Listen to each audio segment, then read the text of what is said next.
I'd like to spend a few minutes and talk about poverty by design, short-sightedness, wealth, and greed at work.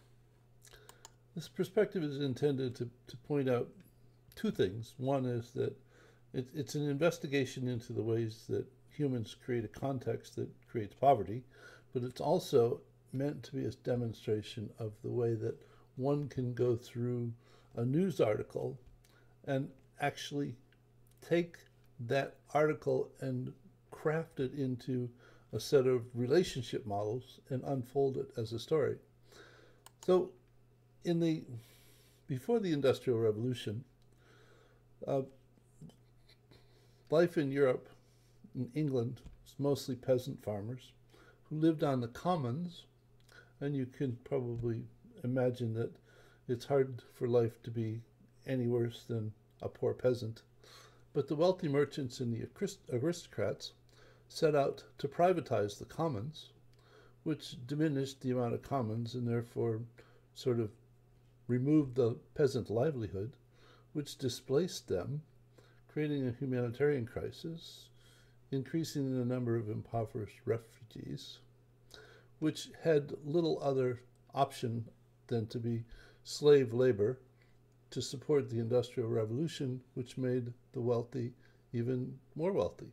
So we have a reinforcing structure which is extremely virtuous for the wealthy and extremely vicious for the poor.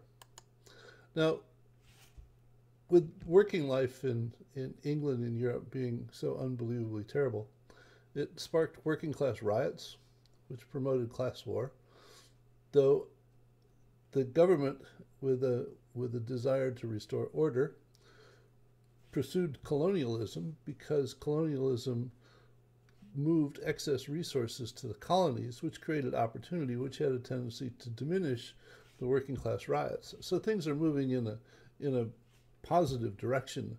The difficulty is that colonialism also privatized the commons for the indigenous people of those colonies, which created impoverished refugees, creating slave labor, which ended up being used to develop and send resources to England and Europe, therefore improving the standard of living and diminishing the working class riots in England and Europe.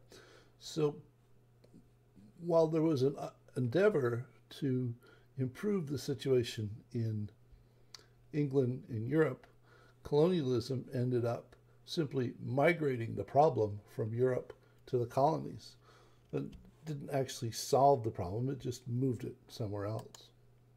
And then third world nations, poor third world nations, looked to IMF for structural adjustment programs, and as a condition of their support, they encouraged the countries to remove their trade tariffs, which actually makes the country less prosperous.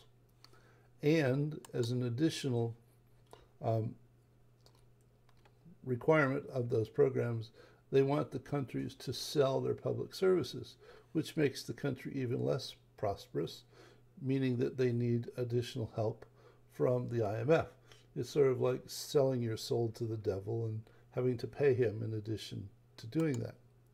And then, in more current times, the wealthy promote things like NAFTA, and while NAFTA had many implications, one of them was that it enabled cheap corn to Mexico, which displaced the Mexican farmers, which increased the poor population, which promoted sweatshop labor, which simply were used to make the wealthy even more wealthy. So we have essentially the same enclosure movement from the first couple of models in rerun all over again, just in a slightly different way. So what these models point out is that wealth has a tendency to create a context that promotes more wealth. I mean, the wealthy like to be wealthy, and for most of them, there is never enough. But that context creates the poor and poverty, and poverty promotes a context that continues to promote the poor and promote the wealth. And while this looks like it's two reinforcing structures, it's actually a single reinforcing structure where the wealthy create a context that creates the poor, and the poor then create a context that further promotes the wealthy. So we have a single reinforcing structure, which is extremely virtuous for the wealthy and extremely vicious for the poor. And you're probably asking yourself, is there a way out of this dilemma? And there is, when there is no longer anywhere to export the problem to, and the poor have finally had enough, they will revolt. They have done that repeatedly in the past. And then the cycle will begin anew, because it is said that if we do not learn from history, we are doomed to repeat it. Though we have repeatedly demonstrated that even when we learn from history, we seem to have very short memories. So, hope you found this of some interest, and I look forward to your comments.